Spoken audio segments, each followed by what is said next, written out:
Welcome everyone to Couch Potato Diary. Happy Tuesday. My name is Peter Klein. Thank you very much for tuning in today. We are a day late on this, but we're going to get caught up as the week goes on because it is a busy week around these parts. The NFL previews start today with some fantasy football talk. Plus, we get into what happened in the Canadian Football League last week, but we start things off getting ready for a major UFC card this weekend.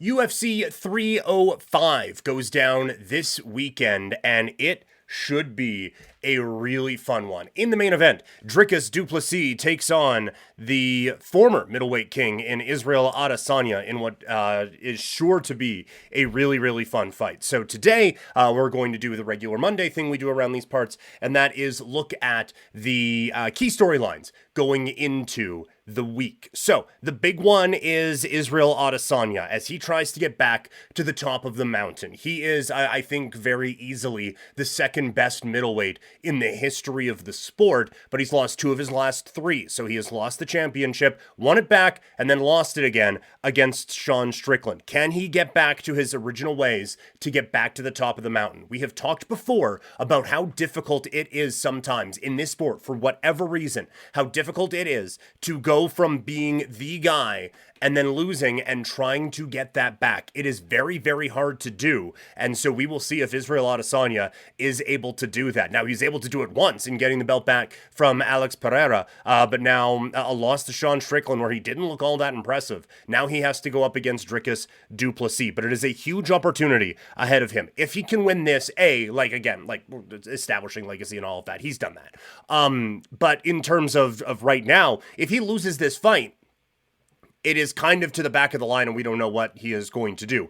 A win in this fight, you have a rematch potentially set up with Du Plessis. You could get a rematch with Sean Strickland as well, depending on where he is going.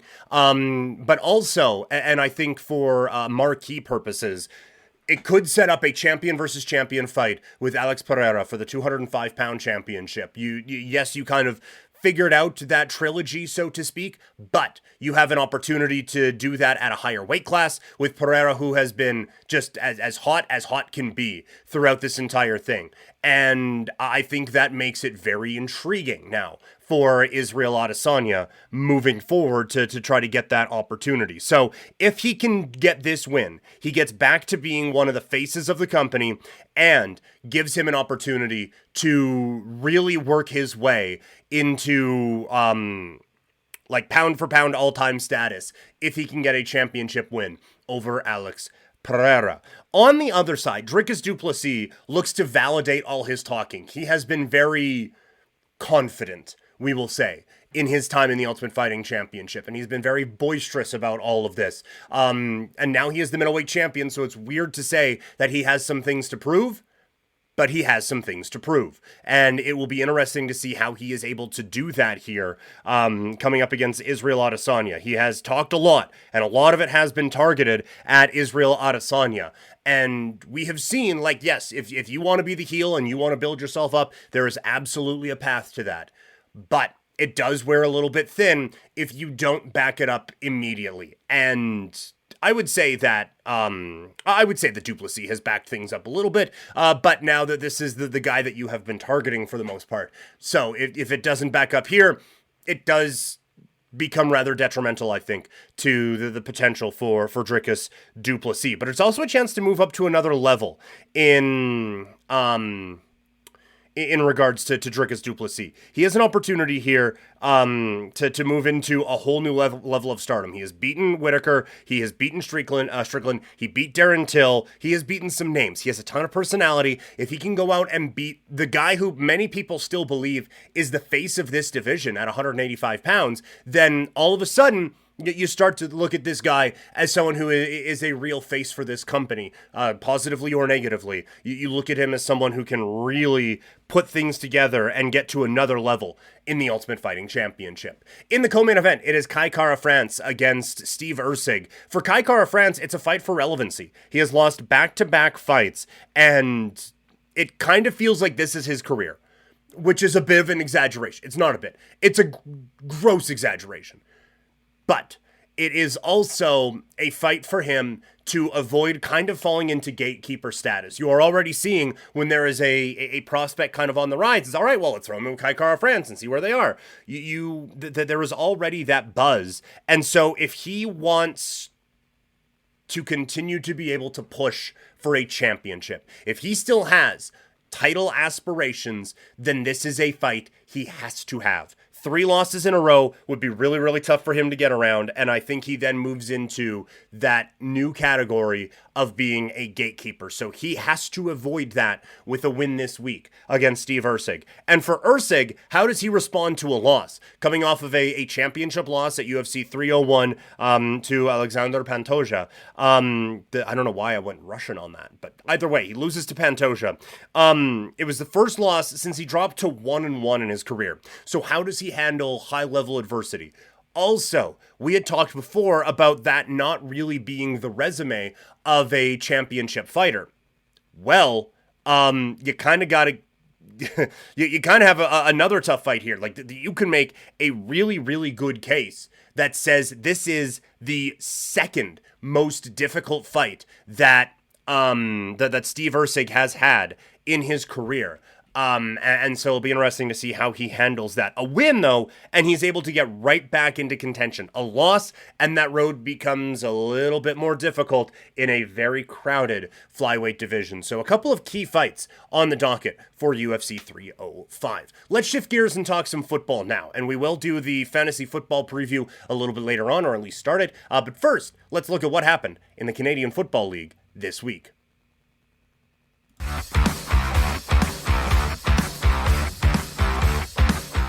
The CFL week was a weird one last week, as the Saskatchewan Roughriders and Ottawa Redblacks started things off with a tie. It was a wild game. It was a poorly played game. It was an interesting game, and it kind of sucked for a lot of it, but it's created a lot of interesting talking points out of it.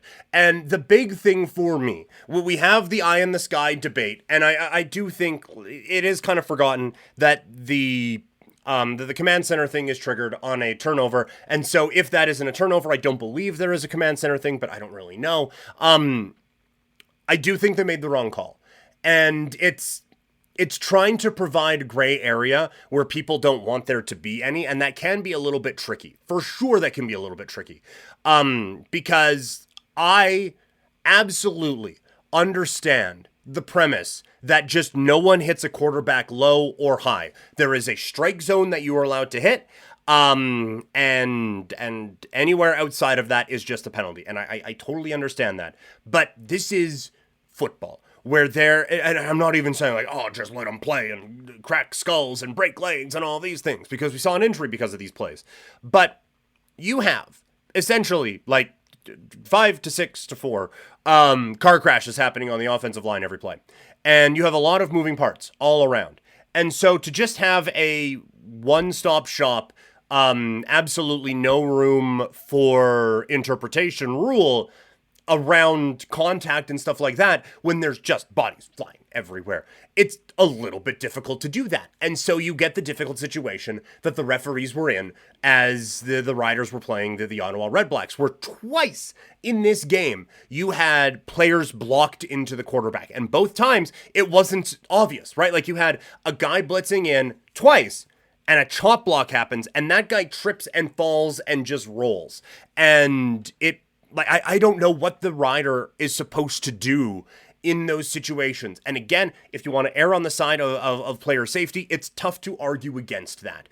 But this is a situation where I think you do have to kind of understand what is going on and just how human bodies work and try to figure out how these guys are or would be able to avoid this situation. It's really, really challenging. I don't know what they are supposed to do in those situations where you have a guy who is just running in, he gets his legs taken out from him, he rolls twice and bounces into the quarterback's legs. Oh, and that's a penalty. And it sucks because on the one hand, you had Drew Brown get hurt, and that is an exciting player in the league and is like the exact reason why you don't want people running into quarterbacks in the leg.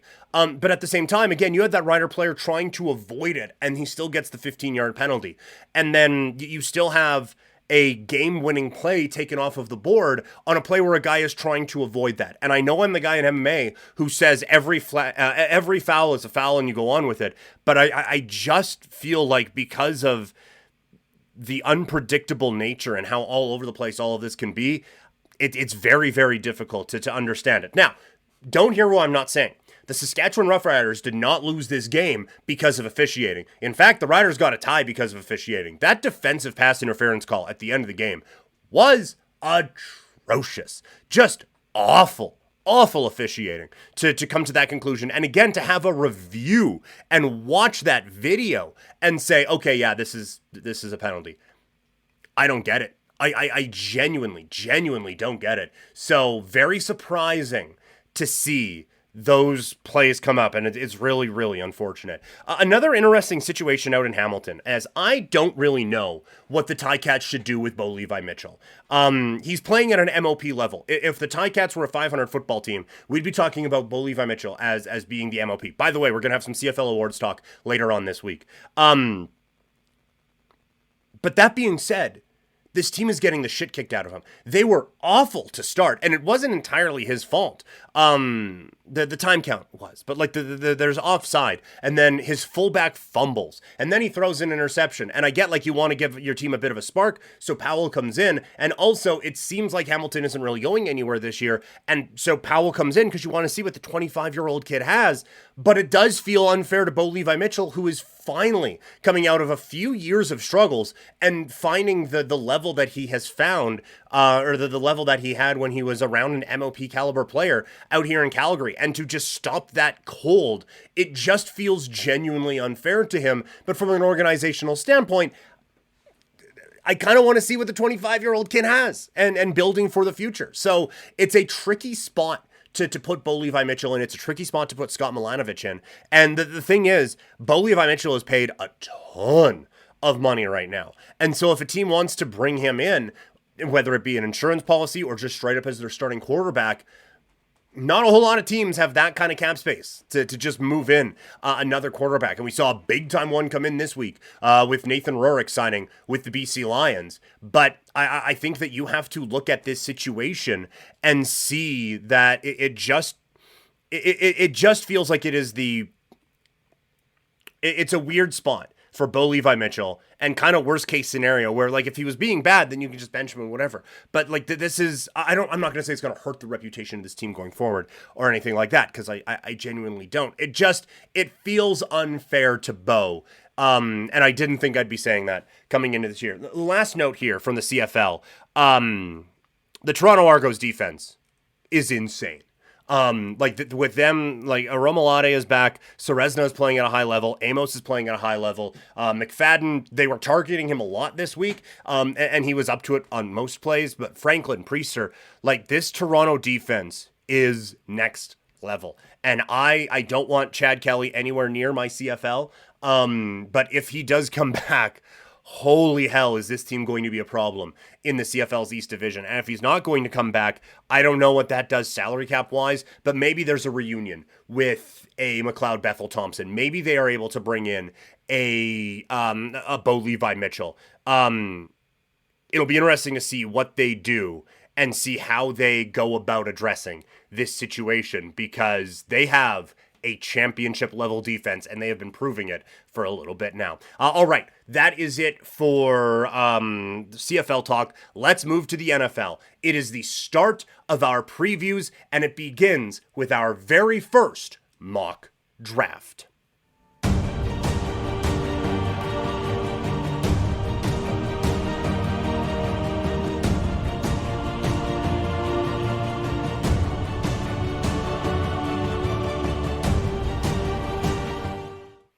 All right, welcome to our first edition of our mock drafts here in 2024. We did this last year, going to, throughout the preseason here, be drafting from each spot in a 12-team league. We have a couple other previews to do as well. We're expanding it this year, but we are going to start in the number 1 spot. So this is 12-team, half-point PPR. I feel like that's kind of the best of both worlds. So let's get into it. I will click start draft, and we will start this draft. And already dealing with some technical issues, so that's great. Although that seems like something we've been dealing with here over the last little while. Okay, so we begin at number 1. We are going... there is only one way to go. Even if he gets injured, the only player you can take with the first overall pick, in my opinion, is Christian McCaffrey. So we are going to go there, and CMC is going to be our first pick once the internet decides to work. After that, you look... this is all going to be based on ADP, I suppose, or at least that's how we have the rankings here. But looking at the rankings that they have, for those in the video, you're going to see these picks moving along here. But it's a lot of wide receivers to start, so that's going to be very interesting as this kind of draft process moves along.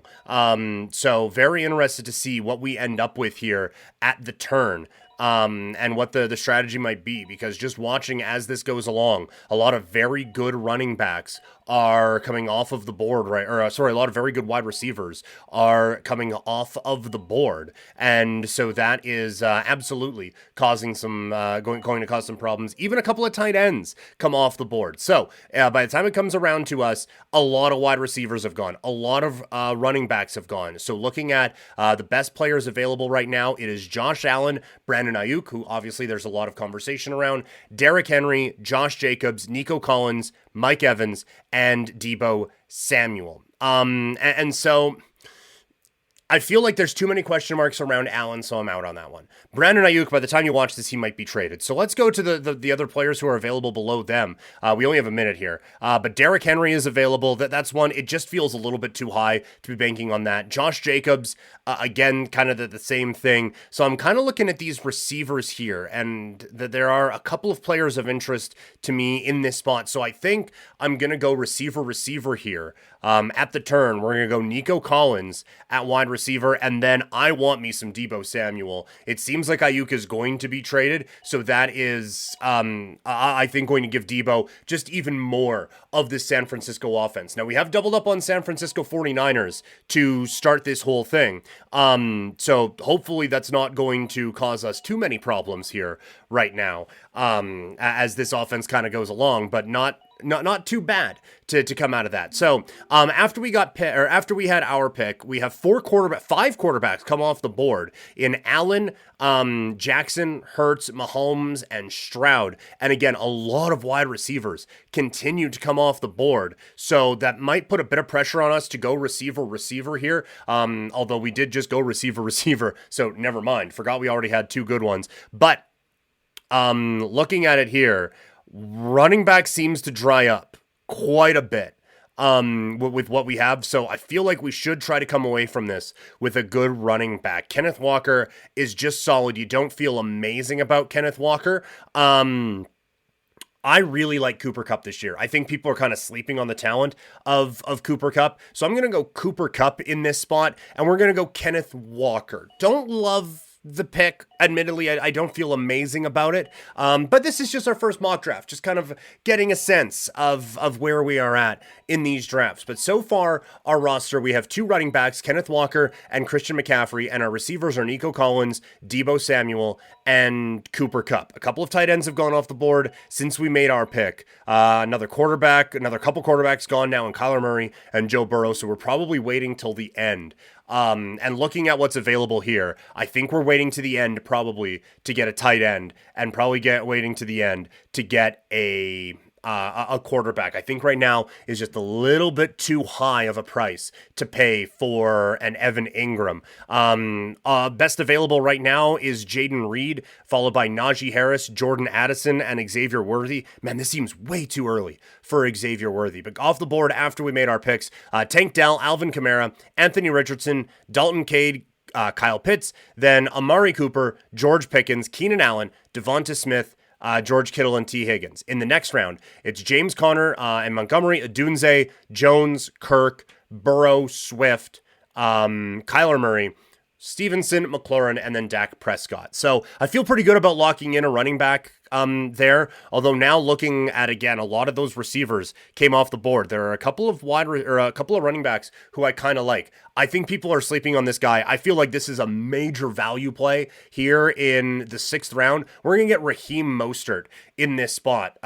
Just an absolute beast as a running back last year. And now with our other wraparound pick, again, there isn't a whole lot available that we are loving. We are absolutely probably going to have to reach on someone here. Jayden Reed being available there. We already have some good good wide receivers, but Jayden Reed, just a force in the red zone for Green Bay this year. Maybe I'm just being played a little bit by him being at the top of the board at this point, but I'm going to give Jayden Reed a go with the 7th overall pick, and we'll see what happens.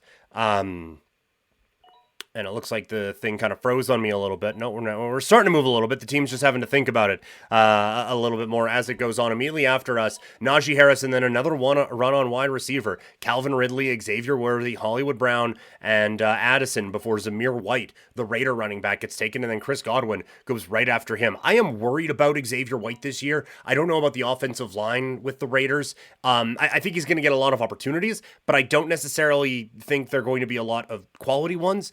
And so I worry about the look of what that offense is going to be with the Raiders. All right, as it comes back to us here, David Njoku, Caleb Williams, Ladd McConkey, Zach Moss, Jaylen Warren coming off the board hurts, and Austin Eckler coming off the board hurts a little bit as well. But it's come back around to us. Jake Ferguson is at the top right now of their best player available, followed by Deontay Johnson, Brian Thomas, Keon Coleman, and then Brock Purdy at quarterback. We are in the 8th round here, and it's going to be 15 picks, and we still have to use our defense, our kicker, we still need a quarterback, and a tight end. So really that gives us 4 other picks to play with here.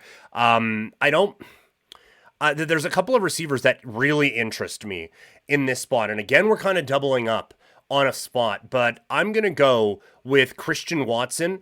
And then I'm going to go, actually, you know what? This is a really good value here with Brian Robinson as the running back for Washington. Austin Eckler, I don't think just absolutely has a stone cold lock on this spot. And so there's actually, I maybe wish I had that Watson pick back, although Watson in the 8th does feel like a really solid pick. The other receiver, just full disclosure, I was looking at was absolutely Jackson Smith and Jigba.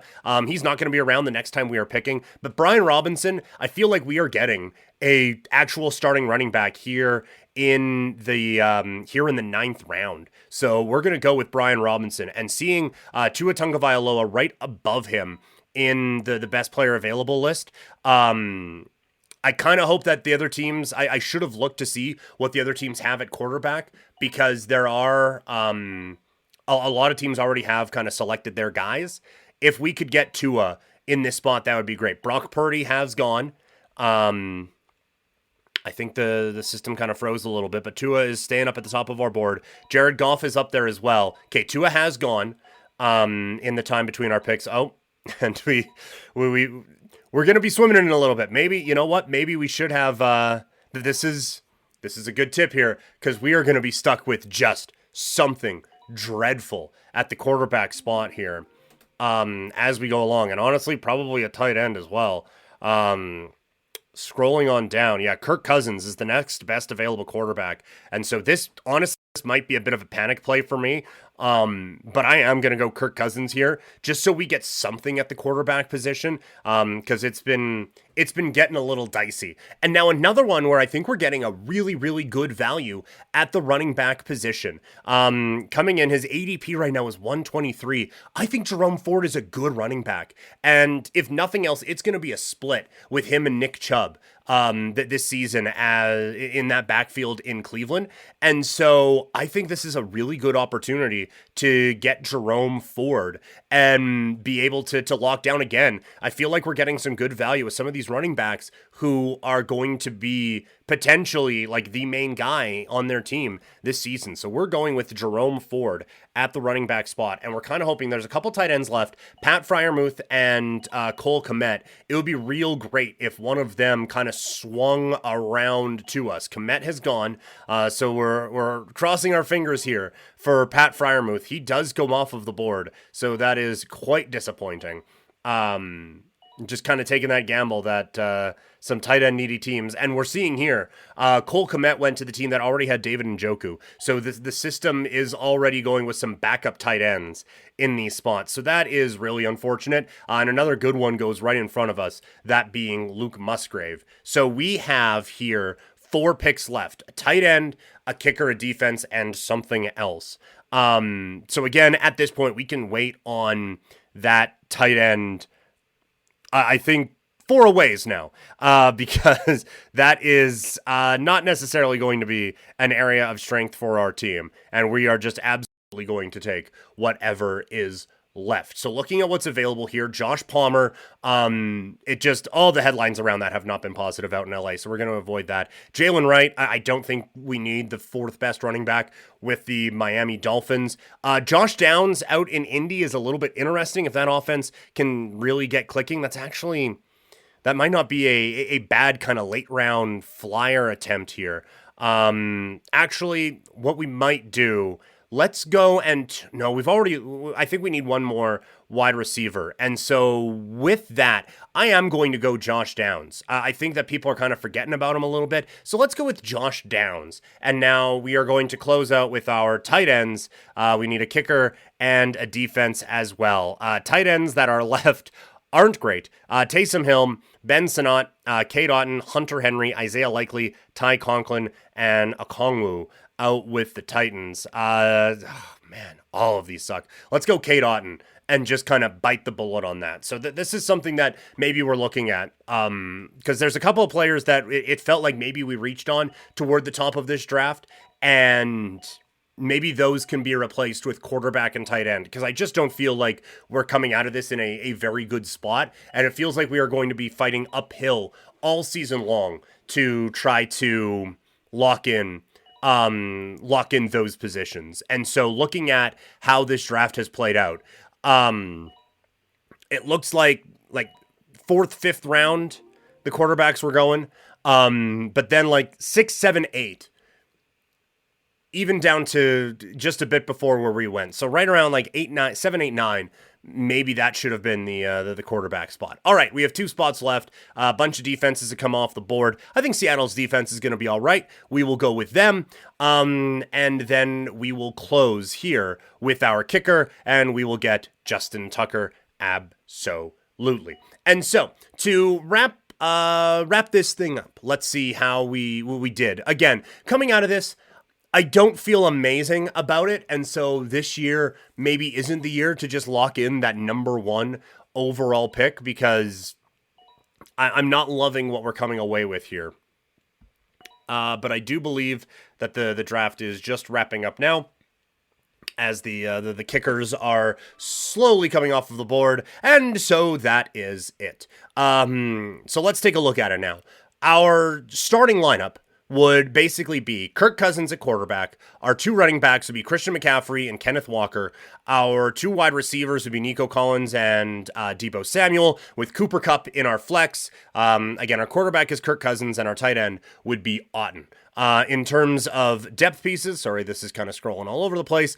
In terms of depth pieces, Raheem Mostert, Jaden Reed, we'll go Mostert, Brian Robinson, and Jerome Ford as our depth at running back, so we're feeling really good about that. Our depth at wide receiver is Jaden Reed, Christian Watson, and Downs, and then defense and kicker, we have Seattle, and we have Baltimore. So maybe I'd want to go quarterback a little bit earlier, maybe even just a round or 2 earlier, and I don't like being so far back in the tight end run, but overall, not too bad. Not a bad run to start our mock draft preview. We're going to have another one of these coming out tomorrow, and we're going to continue NFL previews and fantasy football previews basically every day throughout the rest of August, getting you ready for the start of the NFL season.